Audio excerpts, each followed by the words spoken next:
আসসালামু আলাইকুম। সুপ্রিয় ছাত্রছাত্রীবৃন্দ, আজকে আমরা পল্লী কবি জসিমউদ্দিনের বিখ্যাত লেখা প্রতিদান কবিতাটি আমরা আজকে এখানে আলোচনা করব। এই কবিতার মাধ্যমে একেবারে এই কবিতার পুরো আলোচ্য সূচি এবং টপ টু বটম যত ধরনের আলোচনা, একাদশ দ্বাদশের যত ধরনের সৃজনশীল প্রশ্ন এখান থেকে আসে, এর বাইরে যত ধরনের এমসিকিউ আসে, এর বাইরে অ্যাডমিশন টেস্টে যত ধরনের প্রশ্ন আসে এবং চাকরির ক্ষেত্রেও পল্লী কবি জসিমউদ্দিনের এই বিখ্যাত বই এবং তার জীবনী, তার লেখা সাহিত্যকর্ম থেকে যত ধরনের এমসিকিউ আসে সবগুলোই সমাধান হবে, টপ টু বটম আলোচনা হবে আজকের এই ক্লাসে। তাহলে আর দেরি না করে আমরা এখনই প্রবেশ করছি বাংলা সাহিত্যের এই অমূল্য রত্ন, আমাদের পল্লী কবি জসিমউদ্দিনের যে বিখ্যাত লেখা প্রতিদান কবিতা। কবিতার নাম হচ্ছে প্রতিদান। প্রতিদান শব্দের অর্থ আমরা জানি, আমাকে একজনে যা দিয়েছে আমি বিনিময়ে যা দেব সেটাকেই আমরা বলি প্রতিদান। একজনে আমাকে একজনে সালাম দিল, আসসালামু আলাইকুম, আমি তাকে উত্তরে বললাম ওয়ালাইকুম আসসালাম। এই যে প্রতিদান, এই যেটা উত্তরে বললাম, এই যে উত্তরে যেটা বললাম এটাই হচ্ছে প্রতিদান। আমাকে একজনে কিল মারল, আমি এখন এই কিলের বদলে তাকে কি সম্মান প্রদর্শন করব, না তাকে একটা কিল দেব, এটার উত্তরে আমি কি করব, এটাকেই বলা হয় প্রতিদান। ঠিক আছে, তাহলে এই প্রতিদান এইটা আমরা দেখতে চাই। এই কবিতায় কবি কি প্রতিদান করতে চান। কবিকে বিভিন্ন লোক জীবনে বিভিন্নভাবে অনেক কিছু দিয়েছেন। কেউ আঘাত দিয়েছেন, কেউ কাটার আঘাত দিয়েছেন, কেউ কর্কশ ভাষায় কথা বলেছেন, কেউ তার ঘর ভেঙে দিয়েছেন। এর প্রতিদান কবি কিভাবে দিয়েছেন সেটাই আমরা দেখতে চাই কবিতায়। প্রথমেই আমরা আমাদের বাংলা সাহিত্যের এই অমূল্য রত্ন পল্লী কবি জসিমউদ্দিন আহমেদের একটি অবয়ব বা একটা পিকচার এখানে আমরা বাম পাশে রেখেছি এবং ডান পাশে কিন্তু তার জন্ম, তার কবি পরিচিতি পুরোটাই এখানে তুলে ধরা হয়েছে। আমরা জানি ফরিদপুর জেলার তাম্বুলখানা গ্রামে তিনি মায়ের যে বাবার বাড়ি অর্থাৎ তার নানা বাড়ি, যেটাকে আমরা বলি মাতুলালয়, ওকে, সেখানে তিনি জন্মগ্রহণ করেন। মাতুলালয় বলতে তার নানা বাড়ি, অর্থাৎ তার মায়ের মায়ের মায়ের বাড়ি, অর্থাৎ মায়ের বাবার বাড়ি, যেটা কবির হয় কি, এটা কবির হলো নানা বাড়িতে। তিনি 1903 সালে বাংলা হচ্ছে পহেলা জানুয়ারি এই তারিখে কিন্তু তিনি জন্মগ্রহণ করেন। তার বাবার নাম ছিল আনসার উদ্দিন মোল্লা, মায়ের নাম ছিল আমিনা খাতুন। তার পৈতৃক নিবাস অর্থাৎ পিতার যে বাড়ি সেটা ছিল ফরিদপুরের গোবিন্দপুর। তাহলে আমরা দেখলাম যে তার নানা বাড়ি সেটা হলো ফরিদপুরের তাম্বুলখানা গ্রামে। সেখানে আর কি বলছে, এখানে তার জসিমউদ্দিন ফরিদপুরের তাম্বুলখানা গ্রামের মাতুলালয়ে জন্মগ্রহণ করেন। এই যে তাম্বুলখানা যেটা, এইটা হলো তার নানা বাড়ি, আর তার বাবার যে বাড়ি সেটা কিন্তু এখানে ফরিদপুরের যে গোবিন্দপুরে বলা আছে। ওকে, তাহলে এই বিষয়টা আমরা বুঝতে পারলাম। এবার কি জিজ্ঞেস করছে, তিনি ফরিদপুরের রাজেন্দ্র কলেজ থেকে আইএ পাশ করেন এবং এখান থেকেই বিএ পাশ করেন। পরবর্তীতে কলকাতা বিশ্ববিদ্যালয় থেকে তিনি এমএ ডিগ্রি নেন বাংলা সাহিত্যে এবং সেই কলকাতা বিশ্ববিদ্যালয়ে কিন্তু তিনি পড়াশোনা কালে অবস্থায় তিনি বাংলা সাহিত্যের বিখ্যাত কবিতা সেই কবর কবিতা রচনা করেন। এই কবর কবিতাই কিন্তু তিনি যখন স্টুডেন্ট, সেই মাস্টার্সে যখন অধ্যয়নরত রয়েছেন কলকাতা বিশ্ববিদ্যালয়ে, তখন বাংলা সাহিত্যের বিখ্যাত এই কবর কবিতা যখন তিনি রচনা করলেন তখন কিন্তু একটা হইচই পড়ে গেল এবং তিনি যখন মাস্টার্সের ছাত্র, ঠিক সেই সময় কিন্তু এই বিখ্যাত কবর কবিতা স্কুলে যারা পড়াশোনা করতেছিল তাদের পাঠ্যসূচিতে অন্তর্ভুক্ত করা হয়। এই কবিতার মাধ্যমে একজন বৃদ্ধ দাদু তার জীবনের আপন যত আত্মীয়, আপন প্রিয় মানুষদেরকে যে হারিয়েছেন, সেই বৃদ্ধ দাদু এই বেদনাতুর কণ্ঠে তার দুঃখের কষ্টগুলো, তার আপন মানুষদেরকে হারানোর কষ্টগুলো, আপন মানুষের স্মৃতি কাতরিত হয়ে যান এবং সেই স্মৃতি কথা তিনি বৃদ্ধ অবস্থায় তিনি তার সেই ছোট্ট নাতির সাথে গল্প বলতেছিলেন। কিভাবে তার প্রিয়তমা স্ত্রী মারা গেল, কিভাবে তার ছেলে মারা গেল, কিভাবে তার মেয়ে মারা গেল, এইভাবে একে একে তার আপনজন কিভাবে একজনের পর একজন মৃত্যুবরণ করে এই মাটির নিচে ঘুমিয়ে রয়েছে, এই কবরে শুয়ে রয়েছে, সেইগুলোই তিনি এই কবর কবিতায় বর্ণনা করেছিলেন। তিনি প্রথমেই কিন্তু এইভাবে ছিল, এইখানে তোর দাদির কবর, ডালিম গাছের তলে 30 বছর ভিজায়ে রেখেছি দুই নয়নের জলে। এতটুকু ছোট এনেছিনু তাকে, ওকে, এতটুকু ছোট ঘরে এনেছিনু পুতুলের মতো মুখ, ওকে, পুতুলের বিয়ে ভেঙে গেল বলে কেঁদে বাসাই তবু।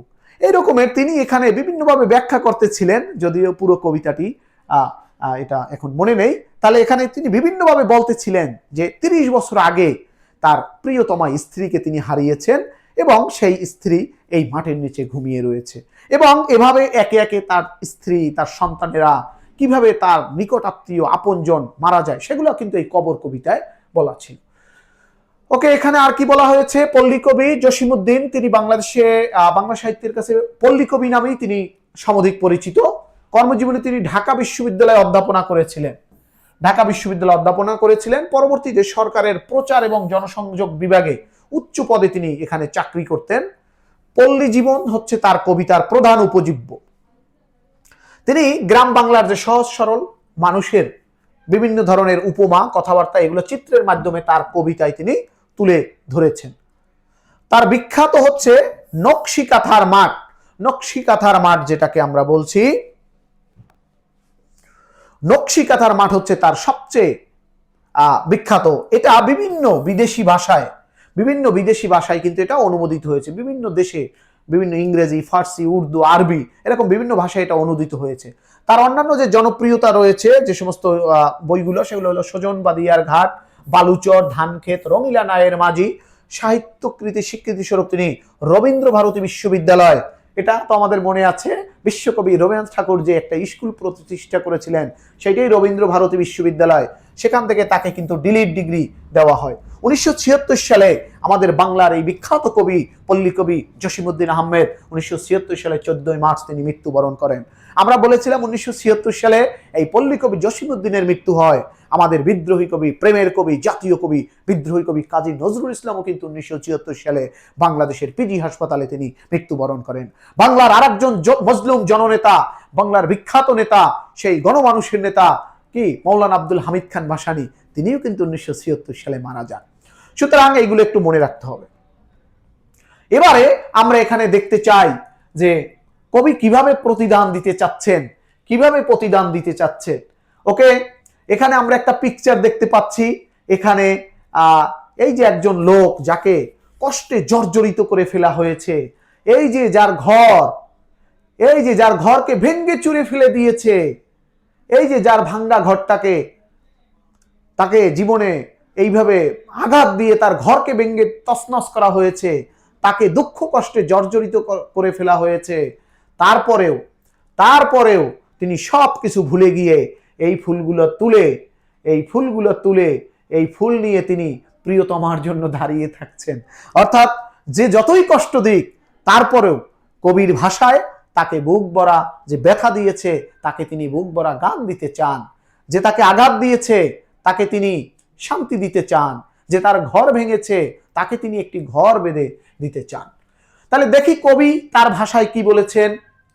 আমার এ ঘর ভাঙিয়াছে যেবা, আমি বাঁধি তার ঘর, আপন করিতে কাঁদিয়া বেড়াই, যে মোরে করেছে পর। তাহলে এই কবিতায় তিনি বলেছেন যে আমার ঘর ভাঙছে, আমি তাকে আপন করতে চাই, আমি সব সময় তাকে আপন করার জন্য ঘুরে বেড়াই। যে মোরে করিল পথের বিরাগী, পথে পথে আমি ফিরি তার লাগি। অর্থাৎ যে আমাকে পথে নিঃস্ব করেছে, একা নিক্ষেপ করেছে আমাকে পথে, আমি তার জন্য পথে পথে ঘুরে বেড়াচ্ছি, পথে পথে আমি ফিরি তার লাগি। ওকে, আমি তার জন্য পথে পথে তাকে পেতে চাই। ওকে, দিগল রজনী তার তরে জাগি, ঘুম যে হেরেছে মোর, যে আমার ঘুম হারিয়ে নিয়েছে, আমি রাতে তার জন্য জেগে থাকি। আমার এ ঘর ভাঙিয়াছে যেবা, আমি বাঁধি তার ঘর, আমার এ কুল ভাঙিয়াছে যেবা, আমি তার কুল বাঁধি, জেগেছে বুকেতে আঘাত হানিয়া, তার লাগি আমি কাঁদি। ওকে, তাহলে তিনি বলেছেন যার জন্য কুল ভাঙিয়াছে, আমার এ কুল ভাঙিয়াছে যেবা, আমার যে কুল মানে আমরা বুঝি নদীর যে কুল, এই কুল যে আমার যে কুল ভেঙেছে, আমার যে ক্ষতি করেছে, আমি তার কুলটা বেঁধে দিই, তার আমি উপকার করি। যে বুকেতে আঘাত হানিয়া গেছে, আমি তার জন্য কাঁদি। ওকে, তাহলে এখানে কিন্তু একটা বিষয় আমরা বুঝতে পারলাম যে আঘাত দিয়েছে তাকে কিন্তু কবি আঘাত দিতে চাননি, ফুল দিতে চেয়েছেন। যার যে কবির ঘর ভেঙেছে সে কিন্তু তাকে একটা ঘর বেঁধে উপকার করতে চেয়েছেন। যে মরে দিয়েছে বিষে ভরা বান, আমি দেই তারে বুক ভরা গান। অর্থাৎ যে কি বলে, যে মরে দিয়েছে বিষে ভরা বান, অর্থাৎ যে আমাকে তীর মেরেছে, সেই যে বিষ মাখানো থাকে তীরের বুকে, সেই তীর মেরে আমার বুকে যে বিদ্ধ করেছে, আমি তাকে বুক ভরা গান শুনাই। কাটা পেয়ে তারে ফুল করি দান, সারাটি জনমভর। আমি কাটার আঘাত পেয়েছি, আমাকে কাটার আঘাত দিয়েছে, কাটা দিয়ে খোঁচা মেরেছে, কিন্তু আমি তাকে ফুল দিতে চাই। আপন করিয়া করিতে কাঁদিয়া বেড়াই, যে মরে করেছে পর। মোর বুকে যে বা কবর বেঁধেছে, আমি তার বুক ভরি, রঙিন ফুলের সোহাগ জরান ফুল মালঞ্চ ধরি। যে মুখে সে কহে নিঠুরিয়া বাণী, আমি লয়ে করে তারি মুখখানি। অর্থাৎ যে নিষ্ঠুর বাণী, যে কঠোরভাবে আমাকে গালিগালাজ করেছে, খুব কর্কশ ভাষায় আমাকে ধমক দিয়েছে, আমি কিন্তু তার জন্য কি, তার জন্য আমি তাকে খুশি করার চেষ্টা করছি। কত ঠাই হতে কত কি যে আনি সাজাই নিরন্তর, আপন করিতে কাঁদিয়া বেড়াই, যে মরে করেছে পর। ওকে, তাহলে আমরা কিন্তু বুঝতে পারলাম যে কবিকে যারাই আঘাত দিয়েছে, কবি কিন্তু তাকে আঘাত দিতে চাননি। তাহলে এই কবিতে আসলে একটা বিষয় বোঝাই গেছে, আমরা পরোপকার, অন্য মানুষকে নিঃস্বার্থভাবে ভালোবাসবো। ওই লোকটাকে আমাকে আঘাত দিয়েছে বা দেয়নি, যারা আঘাত দিয়েছে তাদেরকেও ভালোবাসতে হবে। ওকে, আঘাতের কথা মনে রাখা যাবে না যে আমাকে সে তো একটা কটু কথা বলেছিল, খারাপভাবে বলেছিল, এগুলো মানা যাবে না। অর্থাৎ অন্যের উপকার করতে হবে, পরোপকার করতে হবে। এবার এখানে কিছু শব্দার্থ, এগুলো তো আমরা জানি। বিরাগী মানে কি, নিঃসঙ্গ উদাসীন ভাবে রাস্তায় রাস্তায় যে ঘুরে বেড়ায়। দিগল রজনী মানে দীর্ঘ রাত, ঘুম যে হেরেছে, যে ঘুম কেড়ে নিয়েছে। বিষে ভরা বান অর্থাৎ যে তীর নিক্ষেপ করেছে, কষ্ট কথা দিয়েছে, এইগুলা। মালঞ্চ মানে কি, ফুলের বাগান। নিঠুরিয়া মানে নিষ্ঠুর। তাহলে প্রতিদান কবিতাটি আমরা বুঝলাম এটা জসীমউদ্দীনের বালুচর কাব্যগ্রন্থ থেকে নেওয়া হয়েছে। তার যে বালুচর কাব্যগ্রন্থ থেকে এই কবিতাটি সেই বালুচর কাব্যগ্রন্থ থেকে নেওয়া হয়েছে। এবার আমরা একটু সৃজনশীল প্রশ্ন দেখি। এইচএসসিতে যে বিভিন্ন ধরনের সৃজনশীল প্রশ্ন আসে আমরা সেটা দেখতে চাই। এক বুড়ি হযরত মুহাম্মদ সাল্লাল্লাহু আলাইহি সাল্লামের পথে তিনি কাঁটা বিছাতেন। পথ চলতে নবীর পায়ে এই কাঁটাগুলো ঢুকতো। একদিন পথে কাঁটা দেখতে না পেয়ে নবীজি চিন্তায় পড়ে গেলেন, সেই বুড়িমার কি হলো, সে তো প্রতিদিন কাঁটা দিত, আজকে দেখি না কেন। তিনি বাড়িতে গেলেন, তার খোঁজ নিয়ে দেখলেন সে অসুস্থ। পরে মহানবী কি করলেন, তার যে সে যে কাঁটা দিত এগুলো ভুলে গেছেন, তাকে ক্ষমা করে দিলেন এবং তার সেবা শুশ্রূষা করলেন। ঠিক আছে, মহানবীকে দেখে তো বুড়ি ভয় পেয়ে গেছিল, কিন্তু বুড়িকে তিনি ক্ষমা করে দিলেন এবং তার সেবা যত্ন করে তাকে সেবা সুস্থ করলেন। কবি কাকে বুক ভরা গান শোনাতে চান?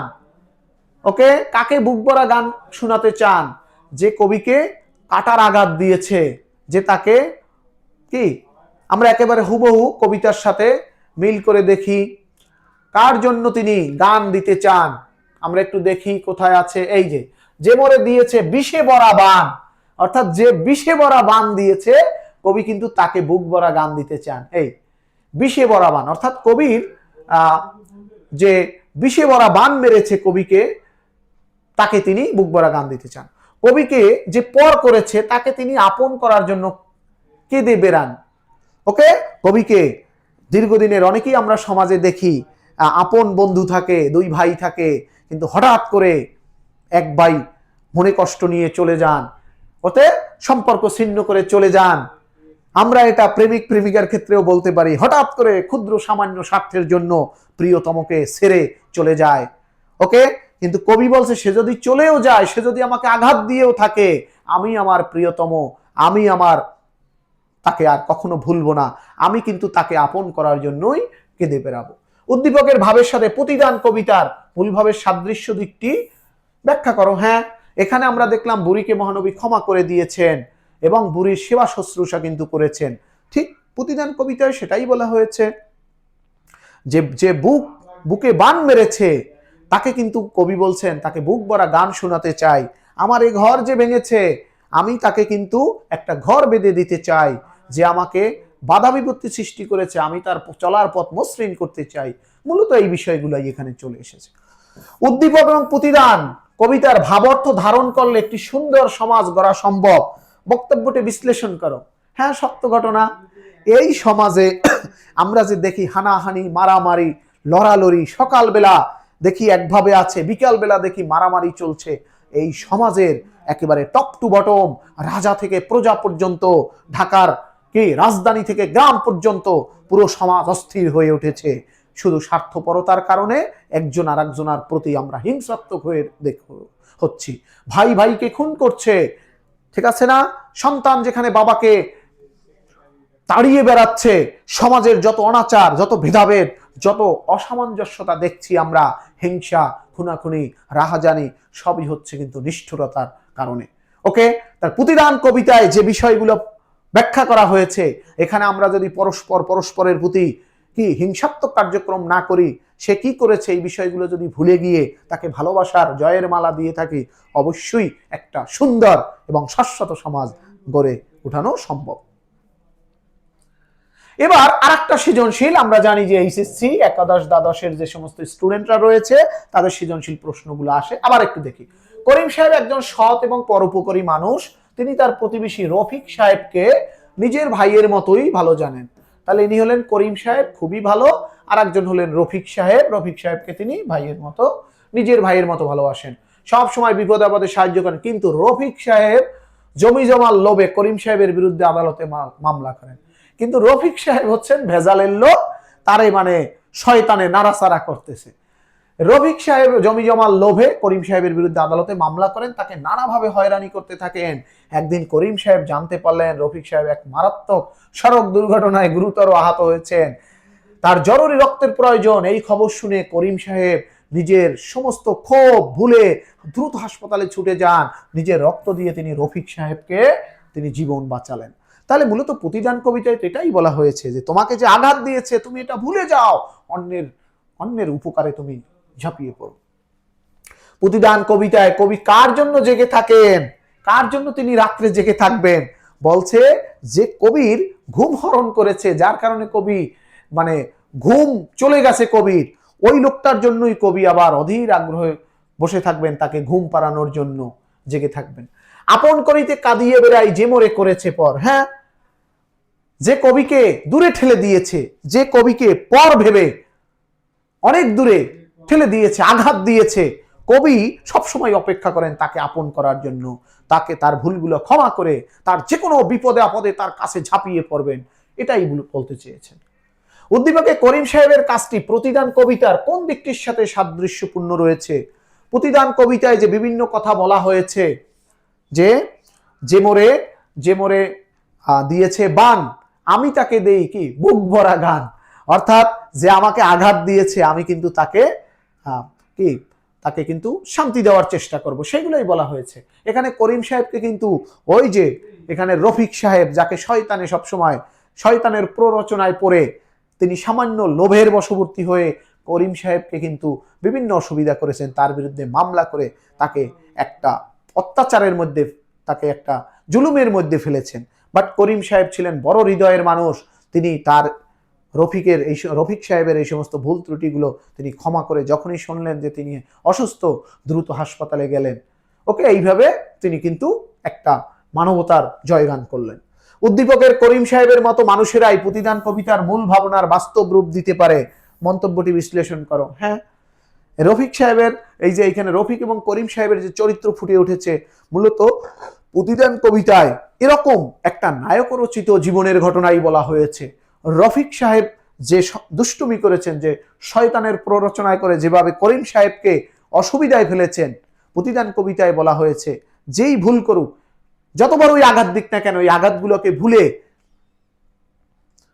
তাকে যে কোনো বিপদ আপদে কাছে গিয়ে তাকে হেল্প করতে হবে, তার জন্য ছুটে বেড়াতে হবে। তাহলে এইভাবে যদি একটা সমাজ চলতে পারে, সমাজের সকল ভেদাভেদ, সকল উঁচু নিচু যত ধরনের বৈষম্যমূলক আচরণ রয়েছে, পুরো সমাজ থেকে এই বৈষম্য অনাচার দূর হয়ে একটা সুন্দর চমৎকার সমাজ ব্যবস্থা, একটা দেশের ব্যবস্থা হতে পারে। মূলত এখানে করিম সাহেবের যে চিত্র, এটাই হচ্ছে প্রতিদান কবিতায় কিন্তু এটাই ফুটিয়ে তোলা হয়েছে। করিম সাহেব যেভাবে তার এই যে দুঃখকে ভুলে রফিক সাহেবকে ক্ষমা করে তার বিপদে ছুটে গিয়েছেন, মূলত এটাই এই কবিতায় বারবার বোঝানো হয়েছে। ওকে, তাহলে প্রতিদান কবিতায় আমরা একটা বিষয় কিন্তু পরিষ্কার করে উঠলো, সেটা হলো অন্যের উপকারের ক্ষেত্রে যে কোনো ধরনের অসুবিধা, সে পিছনে কি ভুল ত্রুটি করেছে, এইগুলা ভুলে গিয়ে করতে হবে। পল্লীকবি জসিমউদ্দিন কিন্তু এই আমাদের সমাজের এই বাস্তব এবং রূঢ় চিত্রটা তুলে ধরেছেন। এই সমাজে যদি সবাই এরকম প্রতিদান কবিতার মতো বাস্তব চিত্র নিজে ধারণ করত এখানে, তাহলে কিন্তু এই সমাজে কোনো ধরনের অত্যাচার অনাচার এগুলো থাকতে পারে না। পুরো সমাজ পুরো সমাজ একটা ভালো সমাজে পরিণত হয়। অনেক কবিরাই তো এইভাবে বলেছিলেন যে কোথায় স্বর্গ কোথায় নরক, কে বলে তা বহুদূর, মানুষের মাঝে স্বর্গ নরক, মানুষেতে সুরসুর। ওকে, তাহলে আমরা পল্লীকবি জসিমউদ্দিনের এই দুর্দান্ত কবিতা, বাংলা সাহিত্যের এই অমর সৃষ্টি প্রতিদান কবিতা দেখলাম। ওকে, তাহলে সেখান থেকে আমরা এমসিকিউ কি জাতীয় আসতে পারে, এমসিকিউ প্রশ্নগুলো সাধারণত এইচএসসিতে যারা পড়ে তাদেরও এইচএসসিতে এমসিকিউ এসে থাকে। এর বাইরে যারা অ্যাডমিশন প্রার্থী রয়েছে, যারা বিভিন্ন পাবলিক বিশ্ববিদ্যালয়ে ভর্তি পরীক্ষা দেবে, ঢাকা বিশ্ববিদ্যালয়, চট্টগ্রাম, রাজশাহী, খুলনা, বরিশাল, গুচ্ছের 20টা বিশ্ববিদ্যালয়, এর বাইরে আমরা দেখি যে নার্সিং ভর্তি পরীক্ষা এখান থেকে প্রশ্ন এসে থাকে। এর বাইরেও যারা জব প্রত্যাশী যারা স্টুডেন্ট রয়েছে, বিসিএস, ব্যাংক, প্রাইমারি, নিবন্ধন, সকল ধরনের চাকরির পরীক্ষায় কিন্তু এই যে পল্লীকবি জসিমউদ্দিনের বিখ্যাত লেখাগুলো, নকশিকাঁথার মাঠ, বালুচর, এইসব বিষয় থেকে কিন্তু প্রশ্ন আসে। তাহলে আমরা সেই এমসিকিউগুলো এবার সলভ করার চেষ্টা করি। কি জিজ্ঞেস করেছে? প্রথমেই বলেছে প্রতিদান কবিতায় কাটা পেয়ে কবি কি দান করতে চান। কাটা যে দিয়েছে, কবি বলেছে যে আমাকে দিয়েছে কাটা, আমি তাকে কাটা দিব না, আমি তাকে ফুল দেব। তাহলে এই ফুল, আমারে ঘর ভাঙিয়াছে যেবা আমি বাদি তার ঘর, এই উক্তিতে কি বোঝানো হয়েছে? মূলত এটা দিয়ে তিনি বুঝাতে চেয়েছেন পরের উপকার করতে হবে। এবার একটা উদ্দীপকের কথা বলা হয়েছে। ইমাম হাসান রাহমাতুল্লাহ আলাই তাকে বিষ প্রয়োগে হত্যা করেন জায়েদা। জায়েদাকে কিন্তু তিনি ক্ষমা করে দিয়েছিলেন এবং বললেন পরকালে তাকে বেহেশত প্রদানের জন্য আল্লাহর কাছে সুপারিশ করবেন। আমরা জানি আমাদের প্রিয় নবী হযরত মুহাম্মদ সাল্লাল্লাহু আলাইহি সাল্লামের যে মেয়ে ফাতিমা, ফাতিমার কিন্তু দুইজন ছেলে, একজন হলো ইমাম হাসান আর একজন হলো হোসেন। হযরত ইমাম হাসানকে কিন্তু বিষ প্রয়োগে হত্যা করা হয়। এই বিষ যে প্রয়োগ করেছিলেন সেই জায়েদাকে কিন্তু যখন বিষ প্রয়োগ করা হয় তখন কিন্তু তিনি জায়েদার বিষয়টা খোলাসা হয়েছিল। জায়েদাকে একজন এসে বলেছিল যে তোমার স্বামীকে যদি এইভাবে আমি একটু পানি দেব, এই পানিতে যদি খাওয়াও তাহলে কিন্তু তোমার স্বামী তোমাকেই শুধু ভালোবাসবে আর কাউকে নয়। জায়েদা স্বামীকে একান্তেই নিজের কাছে পাওয়ার যে লোভ করলো এবং জায়েদা কিন্তু এই পানি তাকে খাওয়ালো এবং তখন দেখা গেল যে এই পানির মধ্যে বিষ লুকানো, বিষ দেওয়া ছিল। এবং যখন মৃত্যু যন্ত্রণায় ছটফট করতেছিল তখন জায়েদা নিজেই বুঝতে পারলেন যে তিনি একটা ভুল করে ফেলেছেন। ইমাম হাসান কিন্তু তখন বুঝতে পারলেন যে তার স্ত্রী ভুল করেছে এবং জায়েদাকে তিনি ক্ষমা করে দিয়েছিলেন মৃত্যুর আগ মুহূর্তে। একবার ভাবো তো, এইভাবে কোন মানুষ পারে এইভাবে যাকে বিষ দিল তাকেই তিনি মাফ করে দিলেন এবং শুধু মাফই করলেন না, তিনি বললেন যে বেহেশতে যেন আল্লাহ তাকে দেয়, মৃত্যুর পরে যে জান্নাত রয়েছে আল্লাহ যেন তাকে দেয়, সেই জন্য তিনি সুপারিশও করবেন। ওকে, এই উদ্দীপকে হাসান রাহমাতুল্লাহ আলাইহির সাথে প্রতিদান কবিতার কোন পঙ্ক্তির মিল আছে? কত ঠাই হতে আনিয়াসি সাজাই নিরন্তর, কত ঠাই হতে কত কি যে আনি, এটার সাথে মিল আছে না? দিগল রজনী তার তরে জাগি, ঘুম যে হেরেছে মোর, যে আমার ঘুম হারিয়েছে তার জন্য আমি, এটার সাথে মেলে না।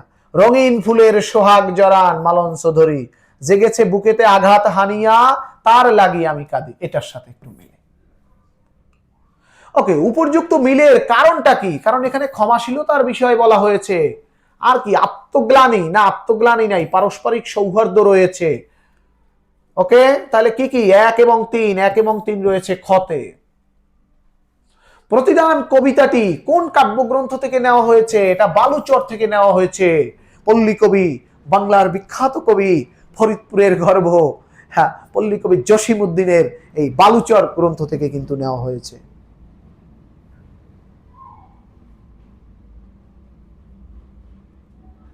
প্রতিদান কবিতায় কবিকে যে পর করেছে, কবি তার জন্য কি করতে চান? তাকে আপন করিতে কাঁদিয়া বেড়াই যে মোরে করেছে পর। কি বলছে? আপন করিতে কাঁদিয়া বেড়াই যে মোরে করেছে পর।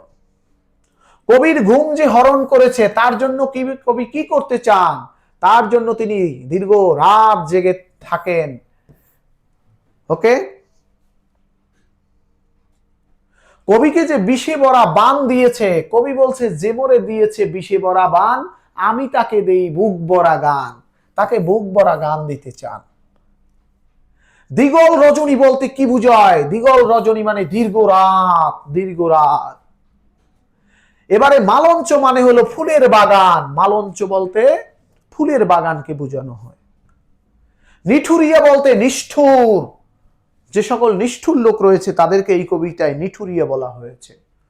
কবি কাঁটা পেয়ে প্রতিদানে ফুল দিতে চেয়েছেন, ফুল।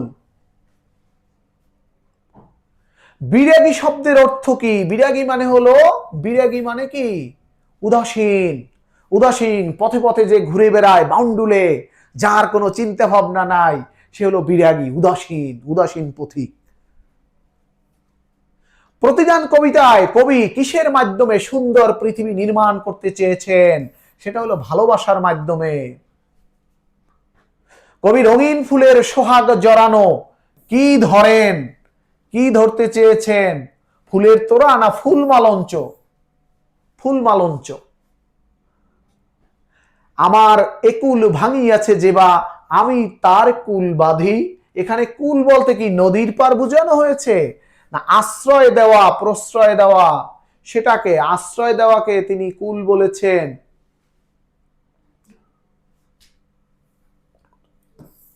আশ্রয় দেওয়ার কথা বলেছেন।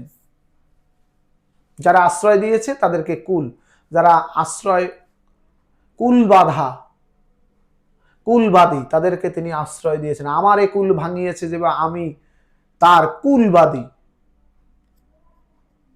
তাদেরকে আশ্রয় দিবেন যারা। জসিমউদ্দিন কোন গ্রামে জন্মগ্রহণ করেছিলেন? তাম্বুলখানা গ্রামে। যদিও তার কিন্তু বাবার বাড়ি ছিল সেই গোবিন্দপুর। জসিমউদ্দিন কি হিসাবে বেশি পরিচিত? তিনি পল্লী কবি। গ্রামগঞ্জের কবিতা নিয়ে তিনি লিখতেন, কবি লিখতেন, এটা হচ্ছে পল্লী কবি। ছাত্র অবস্থায় রচিত জসিমউদ্দিনের কোন কবিতা স্কুল পাঠ্যগ্রন্থে অন্তর্ভুক্ত হয়? এটা আমরা বলেছিলাম কবর কবিতা।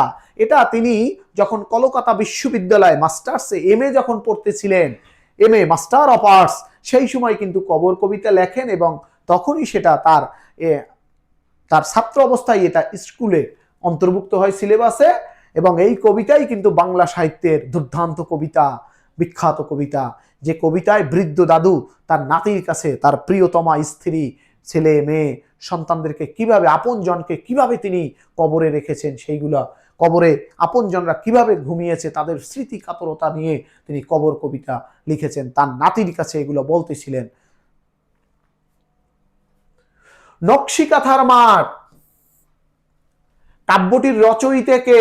জসিমউদ্দিন। আগেই বলেছিলাম নকশিকাঁথার মাঠ কিন্তু বিভিন্ন ভাষায় এটা অনুদিত হয়েছে।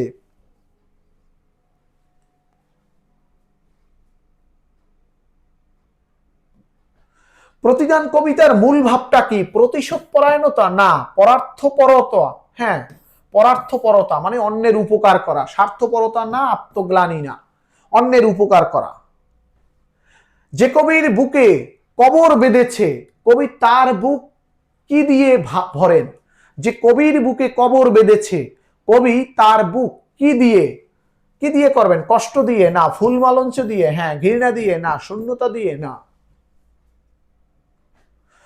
ঘুম যে হরেছে বলতে কি বোঝানো হয়েছে? মানে যে নির্ঘুম রাত কাটানোর কথা বলেছেন, নির্ঘুম রাত কাটানোর কথা বলেছেন, যার কারণে কবি নির্ঘুম রাত কাটান। কবি কার মুখখানি সাজিয়ে দেন? যে প্রশংসা করে না যে নিষ্ঠুর কথা বলছে? যে নিষ্ঠুর কথা বলছে তার মুখখানি কিন্তু সাজিয়ে দিতে চান। প্রতিদান কবিতায় কবি পজিটিভ মনোভাব প্রকাশ করেছেন। ঘর বেঁধে দিয়ে হ্যাঁ, কুল গড়ে দিয়ে হ্যাঁ, ফুল দান করে হ্যাঁ, তাহলে 1 2 3 তিনটাই সঠিক। প্রতিদান কবিতায় ফুটে ওঠা কবির চারিত্রিক বৈশিষ্ট্য কোনটা প্রকাশিত হয়েছে? ক্ষমাশীলতা হ্যাঁ, পরোপকার হ্যাঁ, প্রতিশোধ না, তাহলে 1 আর 2। কবি তার প্রতিপক্ষকে যা যা দিয়েছেন, কি দিয়েছেন? বুক ভরা গান দিয়েছেন, ফুল দিয়েছেন, বিষে ভরা বান দিয়েছেন প্রতিপক্ষকে না, 1 আর 2 সঠিক। ক। আমরা পল্লী কবি জসিমউদ্দিনের কিন্তু বিখ্যাত বাংলা সাহিত্যে যিনি তিনি অবদান রেখেছেন, সাহিত্যের পাশাপাশি কিন্তু তিনি বিখ্যাত গানগুলোও রেখেছেন। যেমন আমাদের যে পল্লীগীতি যে গানগুলো রয়েছে, এটা কিন্তু পল্লী কবি জসিমউদ্দিনের হাত ধরেই কিন্তু এগুলো চলে এসেছে। বাংলার যে বিখ্যাত যে গানগুলো রয়েছে, সাগর কুলের নাইয়ারে অপর বেলায়, ও মাঝি কোথায় চলছো বাইয়া রে। এরকম যত জনপ্রিয় গান রয়েছে কিন্তু পল্লী কবি জসিমউদ্দিনের লেখা। এরপরে আপন করিতে কাঁদিয়ে বেড়াই, এখানে কি বলা হয়েছে? এ কথার মধ্য দিয়ে তিনি কি বলেছেন? আপন করিতে কাঁদিয়ে বেড়াই মানে কি? মিলনাকাঙ্ক্ষা কি প্রকাশ পেয়েছে? অভিমান না আত্মিক কষ্ট? তাহলে তিনি কিন্তু বলতে চেয়েছেন যে যারা দূর করেছে তাদেরকে তিনি খুঁজে বেড়ান, তাদেরকে কাছে পেতে চান। তিনি একটি আত্মিক কষ্টে ভুগছেন। 1 এবং 3। তিনি কি অভিমান বুঝায়? এটা দিয়ে অভিমানের কিছু নাই। তিনি তাদেরকে খুঁজতে চান, তাদের সাথে মিলতে চান, এবং তিনি একটা আত্মিক কষ্টে ভুগছেন। প্রতিদান কবিতা পাঠের মাধ্যমে একজন শিক্ষার্থী প্রতিহিংসা পরায়ণ হবে না, পরোপকার শিখতে পারবে হ্যাঁ, ক্ষমাশীল বুঝবে হ্যাঁ। 2 এবং 3, 2 এবং 3, এই যে 2 এবং 3। জসিমউদ্দিনের বিখ্যাত কি? স্বজনবাদীর ঘাট তো তার বিখ্যাত, অগ্নিবীণা তো তার না। অগ্নিবীণা হচ্ছে কার? বিদ্রোহী কবিতা, বিশ্ব কি আমাদের জাতীয় কবি কাজী নজরুল ইসলামের। সেই যে বলবীর বল উন্নত মমশির, বালুচর, বালুচর হলো তার 1 এবং 3, 1 এবং 3। এবার একটা উদ্দীপক দিয়ে দিয়েছে, বলছে রাসেল এবং সুমন ঘনিষ্ঠ বন্ধু ছিল, সামান্য ভুল বুঝাবুঝিতে সুমন সবার সামনে রাসেলকে অপমান করে, সম্পর্ক ত্যাগ করে। কিছুদিন পর সুমন এক জটিল রোগে পড়লে কিন্তু রাসেল তাকে বিপদ থেকে উদ্ধার করে। সুমনের ভুলের জন্য তার মনে কোনো ক্ষোভ সে পুষে রাখেনি। তাহলে রাসেল কিন্তু ভালো মনের পরিচয় দিয়েছে। এই কবিতায় যেটা প্রকাশ পেয়েছে সেই ভাবটা কিন্তু এখানে রাসেলের মধ্যে চলে আসছে, বরঞ্চ সুমনের মধ্যে একটু শয়তানে নাড়াচাড়া করতেছে। ওকে, এখানে কি বলা হয়েছে দেখি। উদ্দীপকে রাসেলের কাজটি প্রতিদান কবিতার কোন চরণকে তিনি মনে করিয়ে দেয়? আমার এ ঘর ভাঙিয়াছে যে, বা আমি তার ঘর বাঁধি, দিগল রজনী তার জন্য জেগে থাকি, না কাটা পেয়ে তারে করি ফুল দান। হ্যাঁ, এইটা হইতে পারে, কারণ সে তো কাটা দিয়েছে, সে তো আঘাত দিয়েছে কাটা দিয়ে, কিন্তু তাকে ফুল দান। ওকে, কাটা পেয়ে ফুল করি দান, ওই যে বিপদ থেকে রক্ষা করলো। তাহলে এটাই সবচেয়ে অ্যাপ্রোপ্রিয়েট। ক অ্যাপ্রোপ্রিয়েট আছে, ছোট গাও অ্যাপ্রোপ্রিয়েট, ঘ অ্যাপ্রোপ্রিয়েট, জেগেছে বুকেতে আঘাত হানিয়া তার লাগে আমি কাঁদি, এটাও ঠিক আছে, তবে বেশি অ্যাপ্রোপ্রিয়েট হচ্ছে ছোট গ।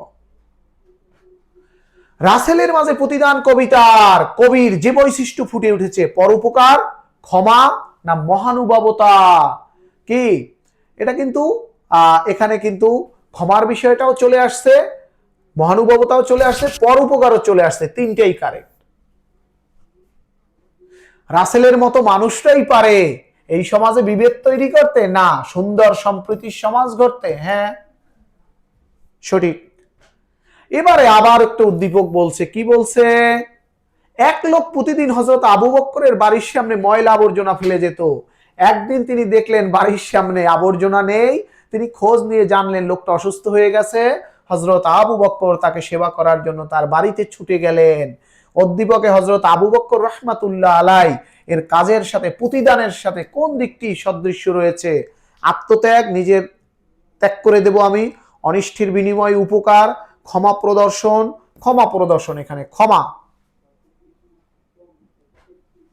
উক্ত কাজের মাধ্যমে কি প্রকাশ পেয়েছে? মানব প্রেম প্রকাশ পেয়েছে, উদারতা প্রকাশ পেয়েছে, প্রতিশোধহীনতা প্রকাশ পেয়েছে। 1 2 3 তিনটেই সঠিক।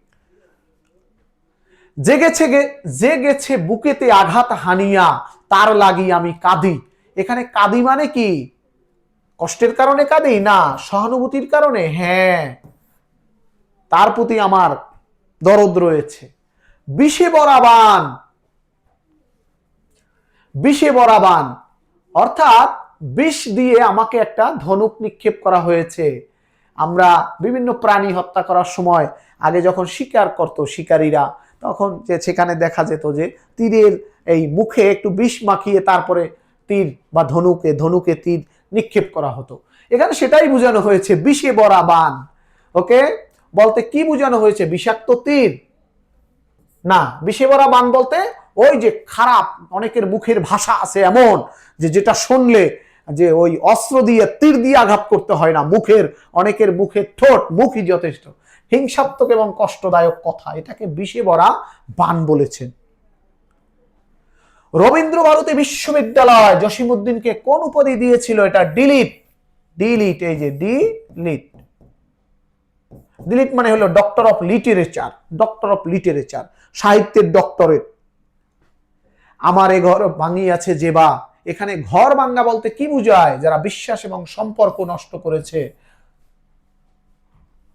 আমার এ ঘর ভাঙিয়াছে যেবা, এখানে ঘর ভাঙা বলতে কি বোঝানো হয়েছে? মাটির ঘর ধ্বংস না, আসবাবপত্র না, বিশ্বাস এবং সম্পর্ক, এটাকে ঘর বোঝানো হয়েছে। কবি তার অনিষ্টকারীর জন্য কি কাজ করেন না? কোন কাজটা তিনি করবেন না? তিনি তাদেরকে অভিশাপ দেবেন না।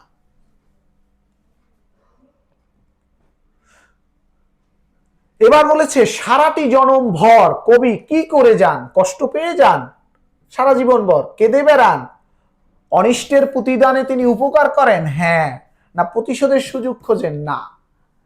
ওকে, আমরা এখন কিন্তু দেখছি প্রতিদান কবিতা, বাংলা সাহিত্যের উজ্জ্বলতম নক্ষত্র।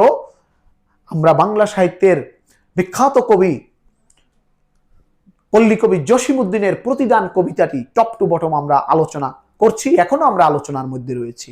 আমরা এই কবিতার এই যে কবি, তার কিন্তু পল্লীগীতি গান, বিভিন্ন ধরনের আরো গান রয়েছে। ওকে, বাংলাদেশের যে বিখ্যাত গান আমার সোনার ময়না পাখি, তাও কিন্তু এই কবিরই লেখা। আমার সোনার ময়না পাখি কোন দেশেতে গেলা উইরা রে,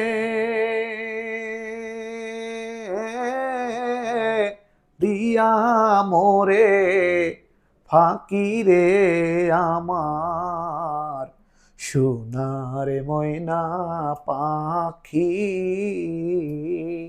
এই যে বাংলার বিখ্যাত অসংখ্য বিখ্যাত গানের স্রষ্টা হচ্ছেন এই পল্লী কবি জসিমউদ্দিন আহমেদ। প্রতিদান কবিতার মূল শিক্ষা কোনটি? এটা থেকে কি বুঝাতে চান? যেমন কর্ম তেমন ফল, না সবুরে মেওয়া ফলে, না ভালোবাসার মাধ্যমে পৃথিবীকে জয় করা যায়, এটা। এবারে জিজ্ঞেস করেছে কি? রঙিন ফুলের সোহাগ জরান, রঙিন ফুলের সোহাগ জরান কথাটির অর্থটা কি? গভীর ভালোবাসা ও আন্তরিকতা, বাহ্যিক সৌন্দর্য, ফুলের সুগন্ধ, দামি উপহার, গভীর ভালোবাসা ও আন্তরিকতা। এবার কি বলেছে? প্রতিদান কবিতা অনুসারে জীবনের প্রকৃত সার্থকতা কিসে? ক্ষুদ্র স্বার্থে, না প্রতিশোধ গ্রহণে, না আত্মকেন্দ্রিকতায়, না পরার্থপরতায়। হ্যাঁ, জীবনকে যদি সফল করতে চাও সেটা কিন্তু হবে পরার্থপরতায়। সকল ধর্মও কিন্তু এই কথাটা বলে, মানব ধর্ম শ্রেষ্ঠ ধর্ম, মানুষকে ভালোবাসো, তাহলেই কিন্তু তুমি আল্লাহকে পেয়ে যাবা।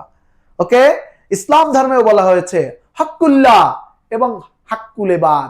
হাক্কুল্লাহ মানে আল্লাহর প্রতি তোমার যে কাজগুলো রয়েছে সেগুলো করো, আর একটা হচ্ছে হাক্কুল ইবাদ, মানুষের প্রতি তোমার যে দায় রয়েছে সেগুলো করো। আল্লাহকে ভালোবাসো, মানুষকে ভালোবাসো, আল্লাহকে ভালোবাসো, মানুষকে ভালোবাসো, আল্লাহকে পেতে চাও, মানুষকে পেতে চাও। ওকে, বিভিন্ন কবিরাও বলেছেন কোথায় স্বর্গ কোথায় নরক, কে বলে তা বহুদূর, মানুষের মাঝে স্বর্গ নরক, মানুষেতে সুরসুর। বিখ্যাত মনীষীরা বলেছেন মানব ধর্ম সেরা ধর্ম, মানুষকে ভালোবাসো, মানুষকে ভোজো, তাহলেই কিন্তু আল্লাহকে পেয়ে যাও। ওকে, তাহলে আজকের এই কবিতার সম্পূর্ণ আলোচনা কিন্তু আমাদের একেবারে শেষ পর্যায়ে আমরা চলে আসছি। আমরা এই প্রতিদান কবিতার টপ টু বটম কিন্তু এই আলোচনার মাধ্যমে শেষ হয়ে গেল। এই আলোচনা থেকেই আমাদের একাদশ দ্বাদশ শ্রেণীর স্টুডেন্ট যারা রয়েছে, আর বাইরে যারা এইচএসসি যারা পরীক্ষার্থী রয়েছে, তারা কিন্তু এখান থেকে সকল ধরনের সৃজনশীল প্রশ্ন এবং এমসিকিউ, এর বাইরে যারা ভর্তি পরীক্ষার্থী রয়েছে ঢাকা বিশ্ববিদ্যালয়, চট্টগ্রাম, খুলনা, রাজশাহী, গুচ্ছের 20টা বিশ্ববিদ্যালয় নার্সিং ভর্তি পরীক্ষার সকল প্রশ্নের উত্তর তারা এখান থেকে দিতে পারবে। এর বাইরে যারা চাকরি প্রত্যাশী রয়েছে, সরকারি চাকরি নামক যে সোনার হরিণ যারা ধরতে চায়, বিসিএস ব্যাংক, এর বাইরে নিবন্ধন, প্রাইমারি সহ যে কোনো ধরনের প্রতিযোগিতামূলক পরীক্ষায় পল্লীকবি জসিমউদ্দিনের যত ধরনের প্রশ্ন আসতে পারে আজকের আলোচনা থেকে ইনশাল্লাহ কমন হবে। তাহলে নিত্য নতুন আলোচনা পেতে, যে কোনো ধরনের সাজেশন পেতে আমাদের ইউটিউব চ্যানেল ইনোভেশন শিক্ষা পরিবার এর সাথে যুক্ত থাকো। আমাদের যে অ্যাডমিশন পেজ রয়েছে ইনোভেশন অ্যাডমিশন অ্যান্ড একাডেমিক পেজের সাথে থাকবে, ইনোভেশন জব পেজের সাথে থাকবে, সেটাই প্রত্যাশা করছি। আজকে যাচ্ছি, তবে একেবারে বিদায় হচ্ছি না। ইনশাল্লাহ নিত্য নতুন আলোচনা নিয়ে আবারও দেখা হবে, আবারও কথা হবে। আল্লাহ হাফেজ।